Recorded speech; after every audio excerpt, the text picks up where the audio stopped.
All right, found a minute of reprieve from the rain. Hello and welcome back. And if I'm being entirely honest, this is a video that I've been meaning to make now, gosh darn it, all year, but other videos and projects and life just seems to get in the way. However, in this video, as the title will have already suggested, we're going to be walking through the difference between this, which is a 2024 Winnebago Micro Mini FLX, and the previous year, the 2023. So without further delay, we're actually going to start right here, which is arguably the most significant change from 23 to 24. In years past, there was a very small window about this size. On this side, as we'll see once we make our way inside of the trailer, it had a backsplash for the cooking surface. But this year they've decided to double, if not triple, in terms of square area, the actual window. And I will tell you beyond a shadow of a doubt, it makes a significant impact in terms of how much light and how bright and airy it feels on the inside of the trailer. So that's about as good of a segue. Let's get out of the rain, head inside, and I'll show you the rest. All right, let's close this up. So this is the window, and honestly, I could not imagine having it any other way. It is genuinely really big, but there's an added benefit, I guess. I mean, it is a benefit. It shouldn't be, which is when you're cooking, being that it is a gas appliance, the combustion is going to produce carbon monoxide. Not good. So what you can do is you can go ahead and open up this window here. In a perfect world, this would suck out the carbon monoxide because there is no range, or what do they call it, the over-the-range vent hood. Honestly, I really do believe that it should have that. Granted, you would lose the little light. I don't know, maybe there's one with a light, I'm not sure. However, what I have actually discovered through using the trailer all year is that, and today's a great example, is that the air, or the wind rather, can actually push the cold air in, and so you end up having to open a window on the opposite side of the trailer to create some cross ventilation to manage that carbon monoxide. What I would love to do is get a, what do they call it, the Max fans, and those have or the premium ones, the deluxe ones, actually have the ability to reverse direction. So you can either use them to pull air out if you have, let's say moisture from, cooking with a pot or whatever, or just, foul odors, whatever. Or you can reverse their direction and have them push air in, which would essentially kind of pressurize the inside of the trailer and then blow out the carbon monoxide and moisture. Anyways, window, super bright, super nice. It does have a metal shade, which from a constructive criticism perspective, I don't love. The reason being is it doesn't match any of the other shades throughout the trailer. Now, it has been suggested to me that the reason for the metal shade was likely because it's being used behind a cooking surface, and so you would be less likely to catch on fire. However, I have seen other trailers made that have that pull-down style shade behind the window. If we're creating a wish list, I'd rather not see either style, and I'd rather have the Euro style, because those have both like the day and night shades as well as the ability to pop open. And so even if it is raining, less so important when you have the awning here, but on the other sides of the trailer. So that would be my dream window scenario. However, it is what it is. So let's move on. All right. So next you actually join me in the shower for the next physically largest change, which is this skylight here. Now, in years past, there was a 14-inch by 14-inch skylight. This year, for 2024 and moving forward, Winnebago has gone with a 20 by 14-inch skylight. Now, it does two things. First and foremost, it provides a huge amount of light. I absolutely love the way that this illuminates the space with natural light, because in the bathroom, there are no windows actually to the outside.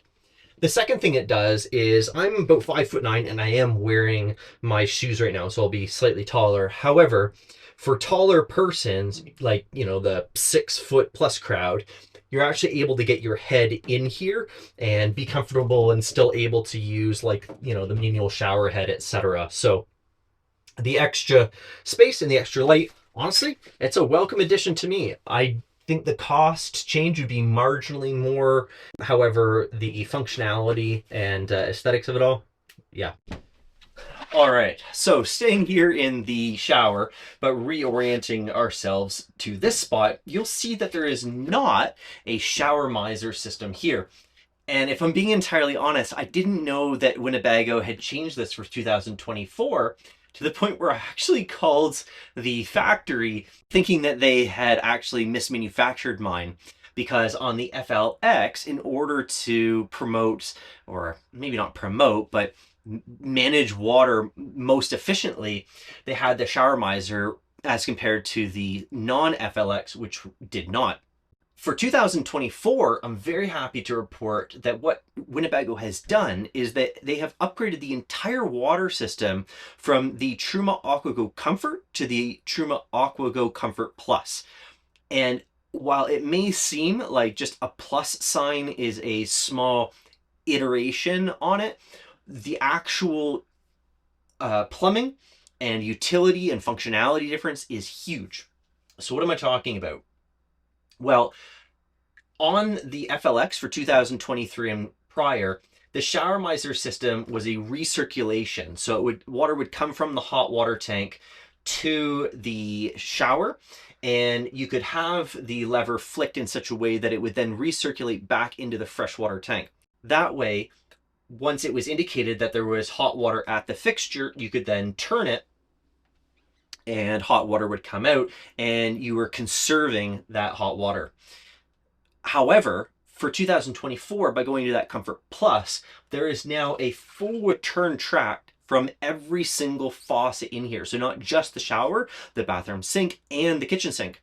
So what it's doing is it's heating up the water in that hot water system, it's sending it all the way up to right to the fixtures themselves, and then it's recirculating back into the hot water heater as opposed to going into your freshwater tank. So there's a whole lot more plumbing involved. For more details and a more thorough explanation, I encourage you to jump over onto the main channel. In the videos, you will find a deep dive series on the actual water system of the FLX.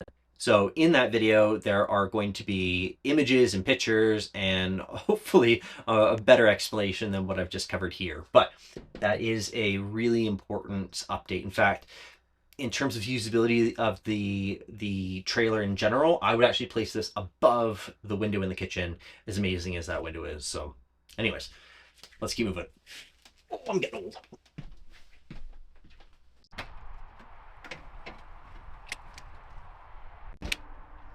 All right, so making our way to the front of the trailer next to this little green bug, we see this apparatus that's integrated into the actual side marker light. And what this is this is prep for the Furrion side view camera system. I'm sure it has like a proper name. Nevertheless, if you are driving like a narrower body vehicle, so I think a really cool pairing for this trailer would be a Jeep Gladiator Rubicon. The only thing about that though is the V6 engine in it would probably, I want to say, be fighting for its life towing this. However, maybe leave something to be desired might be a bit politically more correct. But I say that because in that half-ton segment, so your Colorado ZR2, your Canyon AEV Bison, heck yes. What else is out there? Toyota, Tacoma, TRD Pro, all of those are narrower body vehicles. And so you may actually struggle to see down the side of it. And I don't honestly, personally, if it was me with those vehicles, I would actually rather invest in the camera system than like some big tow mirrors. But again, to each their own. If, however, though, you have a half-ton truck, such as myself, so F-150, etc., I honestly don't think that this is needed because you can see down the side of it perfectly fine. So, yeah, it's nice to have it. Do I think that it's needed? No. And as a consumer, is this such a valuable feature that I wanted it prepped? also know, but I do wonder if maybe Furion has some like deals where maybe the trailer manufacturers can get better pricing on other parts if they support their aftermarket accessories. So hopefully I didn't pay for this as the end consumer, but if you are somebody in that mid-size class, yeah, cool that it's here. So let's move on.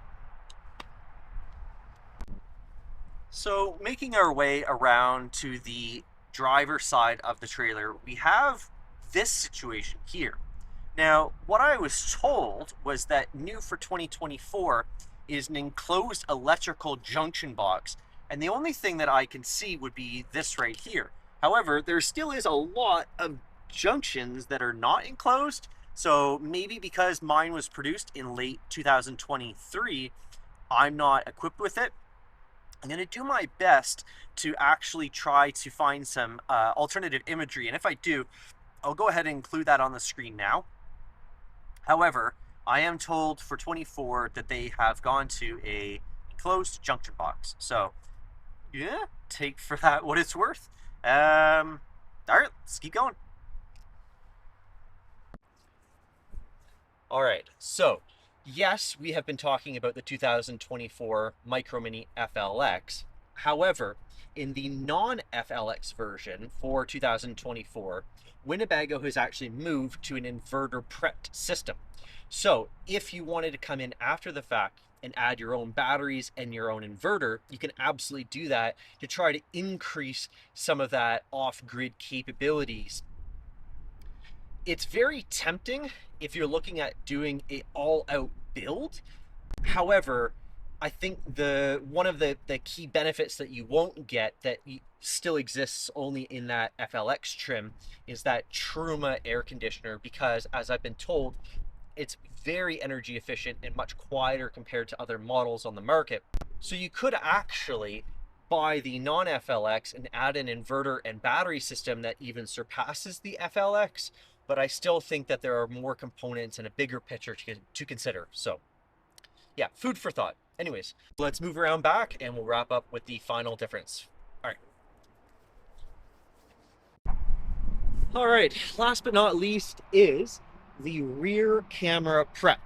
I apologize because I don't actually know what was prepped on 2023 and prior, but for 2024, Winnebago has moved to a Furion prep system. Most likely that's, you know, for better integration with that side camera so that you can have the rear camera and the side camera system all in one monitor. It's sort of alleviating having, again, those multiple different monitors with competing companies, etc. However, it is a Furion on the back. Now, am I going to take advantage of that Furion camera system? Actually, no, because I'm going to, over this winter, attempt to do something that I think Ford should have done from the get-go, and even to this day still hasn't done. So yeah, I don't know if that's clickbait or whatever that is, but if you aren't already subscribed yet, please consider doing so, because that video is 100% coming in the future, and I'm totally committed to the end results. I have a plan A and a plan B, so yeah, hopefully we'll get it done. Anyways, I'm gonna wrap up here by saying thank you very much for watching. I always sincerely do appreciate it. If you're new to the channel, like I said, please consider sticking around because we're going to be doing a ton more cool stuff. All my videos are coming out at, mismatched order, likely just because, well, not likely, because I'm so far behind in the editing. So sometimes I might edit a short one and then a long one, etc. So my apologies there, but yeah, there's going to be lots of tech videos, lots of modification videos, lots of long format trip videos where we're really going to be putting this trailer through its paces. So I look forward to seeing you in the future, or at least, I don't know how that works. Internet's weird. Yeah, thanks very much. You take care. Bye for now.